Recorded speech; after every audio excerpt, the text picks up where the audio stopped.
Tes 1 2 3. Halo semuanya, selamat pagi. Ya udah siang, pagi lah ya.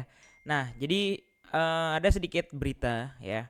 Nah, aku melanjutkan analisa aku yang tadi malam ya. Tadi malam kan aku menganalisa kalau market itu akan OTW dulu mungkin ke 90 berapa? 94 sampai 92 ya, baru koreksi. Tapi ternyata cuma sampai 89 guys ya.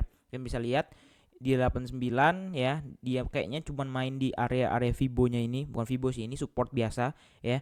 Kemudian dia reject dan turun. Wah, ini cukup lumayan ya penurunannya ya. Karena tadi malam itu sekitar di 89.000 ya, turunnya tuh sampai ke 82.000. Kurang lebih itu sekitar 6 ribuan dolar. Itu cukup gede. Tapi untungnya di sini kalau kita melihat BTC DOM-nya itu ikut barengan salah, BTC BTC dominansinya itu ikut barengan turun, jadi nggak terlalu yang kayak gimana ya. Nah, jadi ini plan aku yang kemarin, tapi kayaknya dia udah breakdown duluan. Tapi bagus deh kalau breakdown duluan, artinya dia nggak perlu jemput ke atas ini. Kenapa? Karena itu ada weaknya. Dan kalau misalnya another plannya kayak gini, ya bisa disimpulkan kalau habis ini dia akan mencari area-area support terdekat kayak gitu. Nah, ini untuk BTC dominance. Nah, kita bahas BTC. Sebenarnya kemarin aku ada juga sinyal. Mana bentar aku lupa. Nah, ini kan gambar kita yang kemarin ya. Di area sekitar 91 nih, 91 sampai 93 bukan 94. Nah, dia mau retest ke situ tapi nggak sampai guys ya. Jadi ini bisa dibilang sebagai invalid plan ya. Tapi kan ini belum ada apa-apanya dan ya invalidnya cuma invalid minor, bukan invalid yang major. Kalau invalid major contoh, wah ini bakal ke 100 misalnya tapi turun ke 85. Nah, itu invalid major. Kalau ini invalid minor ya. Tapi plannya sama, tetap sama-sama turun kayak gitu. Nah, tapi kalau kita tarik sekarang ya, ini kita coba ya sebagai support yang sekarang. Ini sebenarnya udah ada tanda, ada reversal pattern di 4 jam ya. Ini ada apa sih namanya? Nah, tapi dia harus full kayak gini, morning star ya. Itu ada morning star. Kita coba lihat seperti apa morning star. Morning star pattern ya.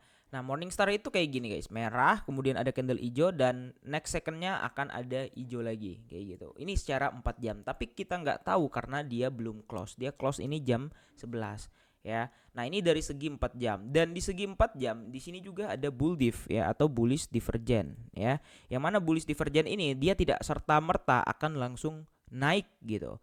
Dia tetap akan mengalami konsolidasi juga ya, baru dia bisa naik. Dan kalau kita perhatikan dari 4 jamnya itu udah jelas banget kalau dia membentuk bullish divergent ya. Nah, ini udah jelas banget dia bull div ya. Kenapa? Karena RSI sebelumnya lebih rendah daripada RSI yang terbaru kayak gitu. Nah, kemudian di 1 jam juga ini udah ada bull divnya ya.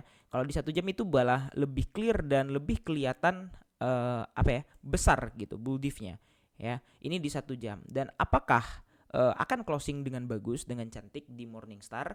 Ya, kita tinggal lihat nanti pergerakannya seperti apa selanjutnya setelah jam 11 atau nunggu jam 2 siang kayak gitu.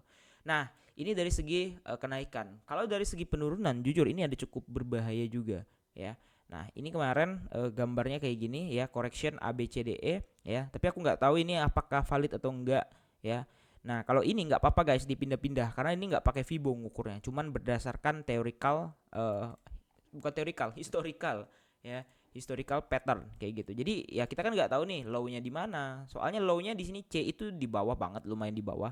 Ya persis lah ya. Cuman ini lumayan kejauhan. Ini A sama C-nya itu nggak jauh, tapi di sini A sama C-nya itu lumayan jauh gitu. Nah, apakah setelah ini akan ada kenaikan ke D ya? Kita tunggu aja. Tapi yang jelas kenaikan itu possibilities-nya ada dua. Yang pertama untuk retest dan yang kedua memang kenaikan untuk breakout kayak gitu. Kalau untuk retest kita harus sekali lagi mengalami dan merasakan penurunan di titik E-nya ini, baru akhirnya dia rally ya. Nah, kira-kira tuh kayak gitu guys ya. Dan ya ini yang di OKX, kemudian kita lagi lihat yang di Bybit. Nah, untuk di Bybit ini jujur aku mau gambar untuk penurunannya aja ya. Nah, kalau kita tarik kayak gini, ini udah jelas banget ya, kelihatan ya low-nya di mana dan high-nya di mana ya.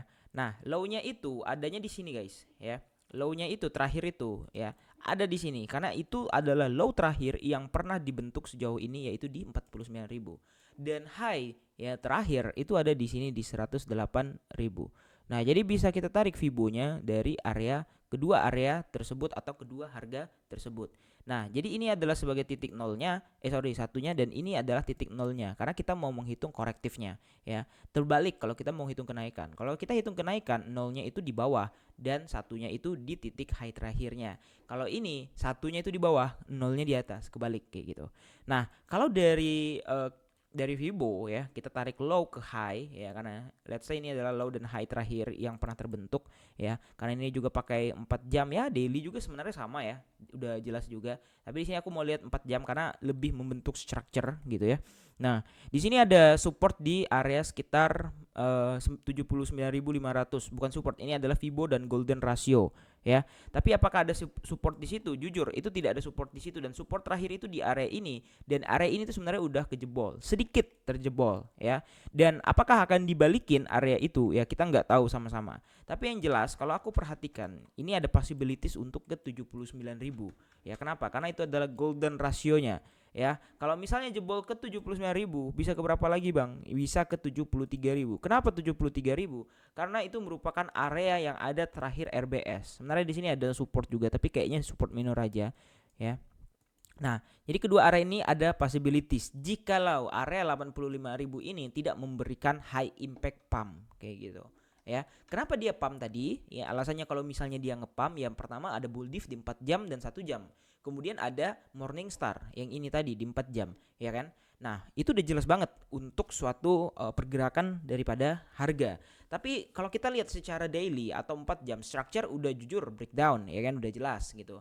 Dan ya dia harus mencari support-support terdekatnya, dan kalau misalnya memang benar ya, maka area 79.500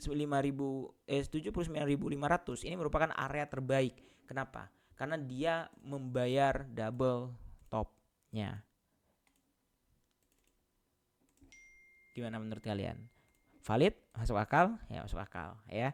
Nah jadi kira-kira kayak gitu aja ya. Kita tinggal tunggu pergerakan selanjutnya ya. Kalau aku sih lebih nunggu jam berapa sekarang? Oke, udah jam 11:01 ya. Candle baru memulai, dan yang lebih penting adalah menunggu pergerakan yang benar-benar real sampai akhirnya nanti ada movement ya, the real movement, itu baru kita masuk. Kalau sebelum ada confirmation real movement, skip ya.